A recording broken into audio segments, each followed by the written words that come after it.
As the darkness settled like a cold fog, whispers filled the air, sending heightened pulses racing through the detectives.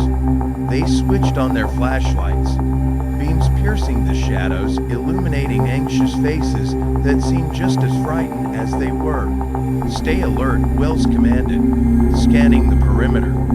Heartbeats synchronized with silent tension, and they clung to every inch of light.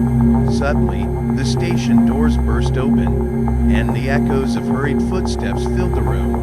Officers rushed in, their faces haunted as they echoed concern. "We need to evacuate. They're here." The unchecked fear felt palpable. "Who's here?" Ramirez shouted, voice quaking as images of the hooded cult members loomed in their minds.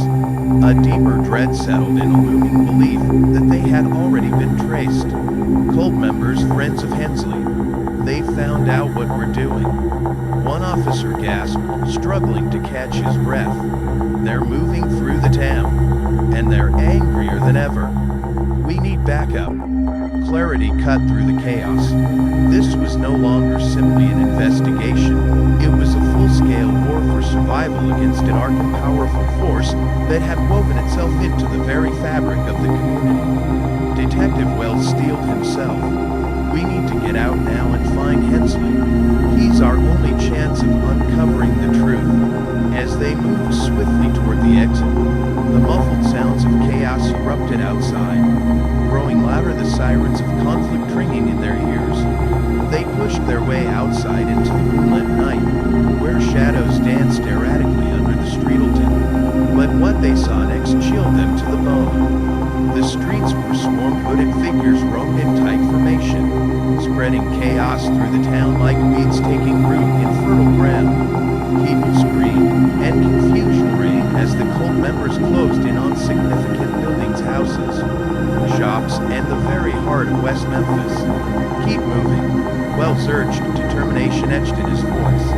"We have to find Hensley before it's too late." They darted through alleyways, shadows concealing their escape while the horror unfolded. The town they once knew was turned into a dark battlefield, each flickering streetlight a fleeting hope dimming in the face of an insidious tide. Just as despair threatened to grip them, they heard a familiar voice amidst the uproar, Hensley's, shouting above the commotion. Desperate, they pressed on toward the sound, hearts pounding with urgency, until they spotted him at the town square, cornered by several cult members armed with vicious tools, makeshift weapons glinting in the moonlight. "No," Wells shouted, racing toward the scene without a second thought, determined to save their ally. But before they could close the distance, Hensley turned, eyes fierce and filled with resolve. "Get back," he bellowed before one of the members lunged at. Chaos erupted anew as Wells barreled into the fray, connecting fists with one of the cult members, while Ramirez went for Hensley. But just as it seemed they had a chance, the leader, the figure cloaked in black, stepped forward, his voice dripping with authority. "This ends now. You think you can expose us? You're but pawns in a game far greater than you can comprehend." The crowd stilled momentarily, a stillness thick with foreboding. Wells and Ramirez exchanged terrified looks. Had they truly stumbled onto something beyond their control? "Who are you?" Ramirez demanded. Breathless, the leader's lips curled into a wicked smile, as if savoring the play. "The Order of the Obsidian Heart has kept this town safe for generations, and now, like moths to a flame, you seek to reveal our power?" He motioned sharply, and the cult members advanced. Just as the detectives prepared to defend themselves, Hensley stepped forward again, cutting through the tension. "You don't have to do this. We can work together. The truth needs to come out. The town deserves justice."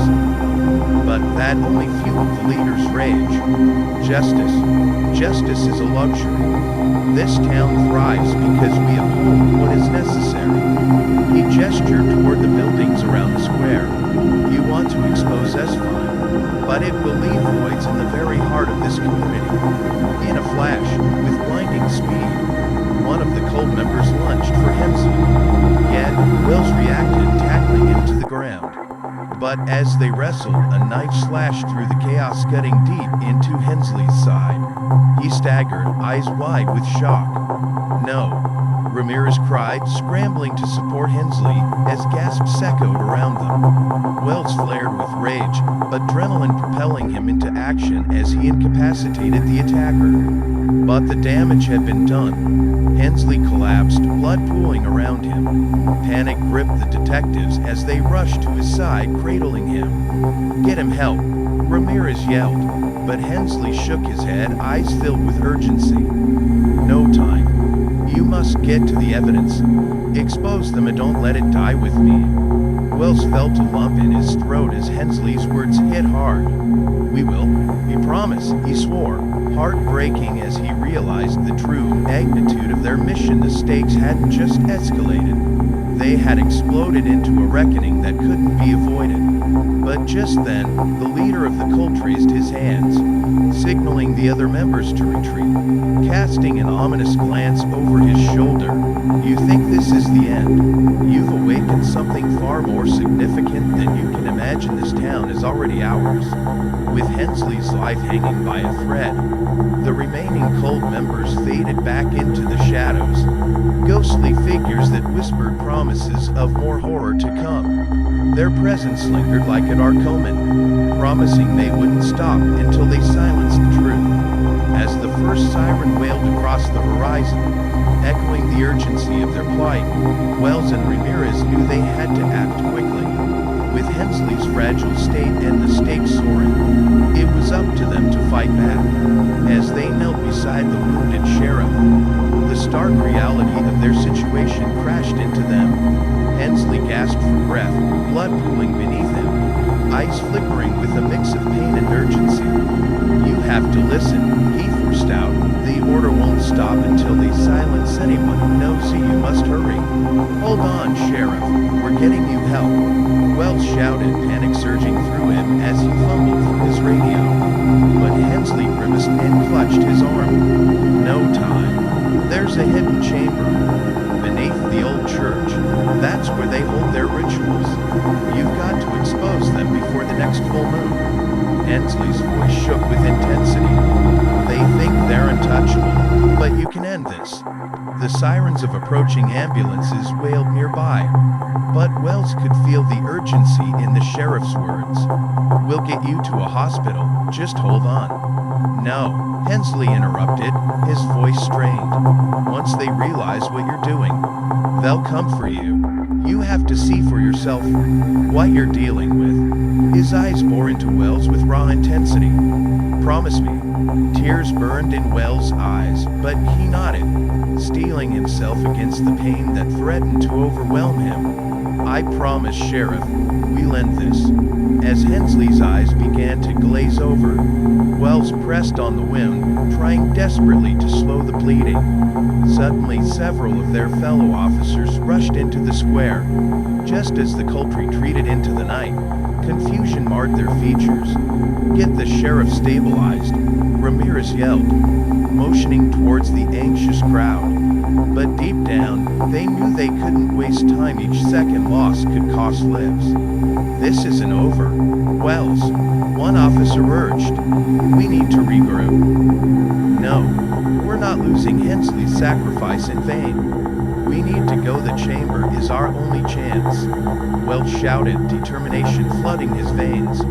There was no time to dither. With swift resolution, he and Ramirez took off towards the church, each heartbeat echoing with the urgency of retribution. The journey felt like a surreal blur, pedaling through the dimly lit streets of West Memphis, echoes of chaos still ringing in their ears. The old church loomed ahead, its silhouette stark against the night sky, and they burst through the doors, all adrenaline and fervor, searching for answers. "Find the entrance," Wells barked, scanning the interior for any signs of the hidden chamber as memories of Hensley's words reverberated through it. With Ramirez leading, they quickly found a trapdoor at the rear of the church, half concealed beneath layers of dust and debris. As they peeled it open, a sinister chill swept through the air. A narrow staircase descended into darkness. "Are you ready?" Ramirez asked, eyes flickering nervously. The air felt electric, heavy with unspoken fears. Wells took a deep breath. "We have to be," he replied, steeling himself. They descended slowly, flashlights cutting through the blackness, uncovering walls lined with crude symbols painted in a dark, disturbed hue that sent shivers down their spines. As they reached the bottom, the chamber opened up into a vast, underground room, the ground littered with remnants of past rituals, candles, remnants of offerings, and sinister carvings that suggested a depth of horror beyond comprehension. But it was the central altar that stopped them in their tracks. It was smeared with fresh blood. Wells felt his stomach turn as they processed what lay before them, a dark tapestry of twisted beliefs, the very essence of the cult's depravity. "Look there," Ramirez pointed at a wall that seemed off, glinting in their flashlights. They approached cautiously, revealing a series of photographs meticulously pinned up, showcasing innocent children marked with dates across the years, each victim linked in ominous continuity. One photograph caught Wells' breath, a striking image of Stevie, Christopher, and Michael. Beneath it, the dates circled ominously, May 5th. Their hearts raced as the horrifying realization settled in. They planned for this day. They're performing another ritual, Wells exclaimed, racing through their thoughts. They've been doing it for years. It's all connected. Suddenly, a faint sound caught their ears, footsteps echoing from above. The cult was returning. Think.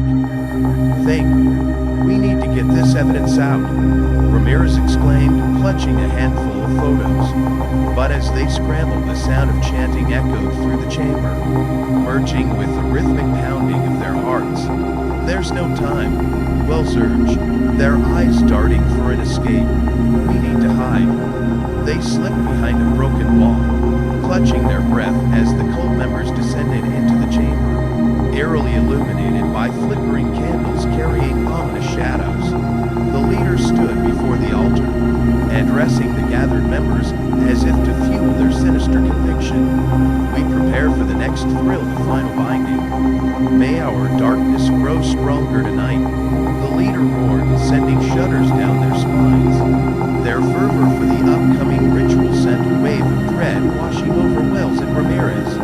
As the cult members began to assemble, Wells pressed against the wall, adrenaline surging. We can't let them perform this. We need to stop it, he whispered fiercely. But just as they contemplated their move, a hand suddenly gripped Ramirez's shoulder, and Wells gasped as they turned to find a familiar yet unexpected face, Johnny Taylor, his expression edged with urgency. I can help you, but we need to move fast, Johnny hissed, before turning back toward the cult members, watching their movements. Wells narrowed his eyes defiantly. Why should we trust you? Because you don't understand what you're dealing with. The order is deeper than you think. There's more going on here. And I know the truth, Johnny insisted. There's one last child they plan to sacrifice tonight, and I know who it is. Their pulses raced with newfound urgency. Who? Wells pressed, demanding answers. Your friend's daughter. They believe she holds the key. Johnny inched close, lowering his voice. They think she possesses the purity they need to harness their power. Your friend's daughter, Wells echoed, disbelief flooding his voice. Which friend? We need to get to her before they do. Johnny cast furtive glances toward the array of cloaked figures chanting ominously around the altar. It's Claire Hensley's daughter. They think she has something special, something to enhance their power in the ritual tonight. Wells felt the world narrow around him. Hensley's daughter was in danger. They had to act fast. We need to find her and get her out of here. There's no time to waste.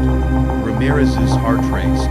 Johnny, are you sure she's here in town? Where would they have taken her? They've got her hidden in a cabin by Dunham's Grove. That's where they conduct their final initiation tonight, Johnny urged, urgency lacing his every word. If we're going to save her, we need to get to that cabin before the moon reaches much as it seemeth. As they whispered quickly, the chanting grew louder, a thundering, primal rhythm that sent chills down Wells' spine. "We have to go now," he insisted, adrenaline surging through him as they looked toward the exit. "We'll take my car, go to Dunham's Grove first." They quickly slipped out the back of the chamber, hearts pounding as they navigated the darkness of the church. The air was heavy with anticipation and dread, knowing they might be walking into a trap. In the car, Wells gripped the steering wheel tightly, knuckles white as he sped toward the grove. "We'll be there in no time," he reassured himself. "We have to save her." Johnny sat in the back seat, nervously rubbing his hands together. "They won't expect us. They're too focused on their ritual and the power they're about to gain." "What about Hensley?" Ramirez interjected. "Shouldn't we go back?" Wells clenched his jaw. "We'll get help for him after we save Claire. Right now, she's the priority." The last rays of sunlight faded as they neared Dunham's Grove, the trees towering overhead like eerie sentinels. Shadows danced in the darkness, and the air grew still, thickening with tension. Suddenly, they spotted a flicker of candlelight through the trees up ahead. Wells slowed the car, parking it behind a cluster of bushes. "Here's the spot. Let's move quietly," he whispered, as they crept through the underbrush.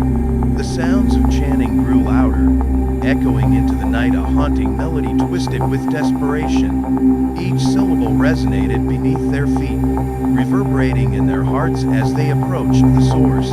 Peering through the trees, they spotted a clearing bathed in flickering candlelight. At the center stood an altar, draped ominously with furs and surrounded by hooded figures. The leader standing over dangerously close to a bound form, Claire, Hensley's daughter. Wells' breath caught in his throat. "We have to get her out of there," he hissed, fingers trembling with urgency. But just as they were about to move, one of the cult members turned, spotting them. "Intruders!" he yelled, and chaos erupted. "Run!"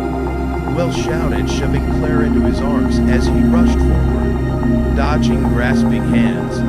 The other cult members surged toward them, their chanting morphing into an angry roar. Ramirez fought beside them, holding off attackers as Wells pushed Claire protectively ahead. "We'll get you out, don't worry," he yelled, slipping into survival mode as they scrambled through the chaos. Suddenly Johnny stopped short, eyes widening. "Wait, there's something I need to do." "What?" Wells shouted, panic rising. "We need to go." "No, you don't understand. This is bigger than just Hensley's daughter. They've been using me as bait." Johnny's voice trembled with urgency and fear. "I can dismantle their power from within. I can disrupt the ritual." The chaos swirled around them as Wells grasped Johnny's arm. "You can't. You're risking your life. We're not leaving you behind." Johnny's expression hardened. "If we don't stop this now, they will continue to sacrifice innocent lives. I can't let this cycle continue." Wells felt a visceral pang of conflicting emotions. "No," he shouted, but Johnny broke free, retreating back into the shadows, his gaze determined. "Just go," Johnny yelled as he turned away. "I'll hold them off. You save her." "No," Ramirez screamed, but it was too late. Johnny vanished into the darkness as the last words hung in the air. Heart racing, Wells reeled. "We can't just..." But before he could finish, cult members surged past them, fierce shadows intent on seizing Claire. In that moment, determination surged like fire through him. "We have to cut through," Wells yelled, fighting his way back into the fray. Claire clung to him, eyes wide with fear. With every muscle clenched, he pushed through the throng of chanting bodies, swinging fists and evading tackles. The energy in the air thickened, nearing a crescendo. This wasn't just a battle. It was a desperate dance against time. As they reached the edge of the clearing, Wells paused to glance back. Where had Johnny gone? But just then, a wild chant echoed through the grove, sharper, darker than ever before. "Kill the intruders, awaken the power." The leader's voice reverberated against the trees, pushing Wells to move faster, urgency thrumming in their every step as they sought an escape. Then suddenly, the air crackled with unearthly energy, the ground rumbling beneath their feet. Wells felt a surge of foreboding. Had Johnny attempted to disrupt the ritual? "Keep running," Ramirez yelled, and they sprinted toward the thicket as the rhythmic chants grew more frantic, the beating of their hearts echoing through the nightmarish scene. But just when it seemed they'd reached safety, the sky darkened, a horrendous gash appearing above them, swirling with unnatural energy. The chanting intensified, reverberating in their bones, as Wells realized the depth of Johnny's sacrifice. "He's taking them down," Claire shouted in shock. "He's trying to stop the ritual." Wells' heart surged as he glanced toward the grove. The swirling energy intensifying. The cult members were now writhing in chaos, powerless against the force that Johnny had unleashed. But it was a risk. The darker the power, the more volatile it became. Suddenly, the ground erupted as the very core of the earth rebelled beneath them. The air crackled with energy as the ground trembled beneath their feet, raw power radiating from the hidden chamber. "We have to move," Wells shouted, eyes wide with urgency as he braced against the tremors. "It's not safe here." But Claire's terrified gaze remained fixed on the chaotic scene, watching as cult members writhed and screamed, unable to control the force that Johnny had unleashed. "He's trying to protect us," she whispered, fear morphing into awe.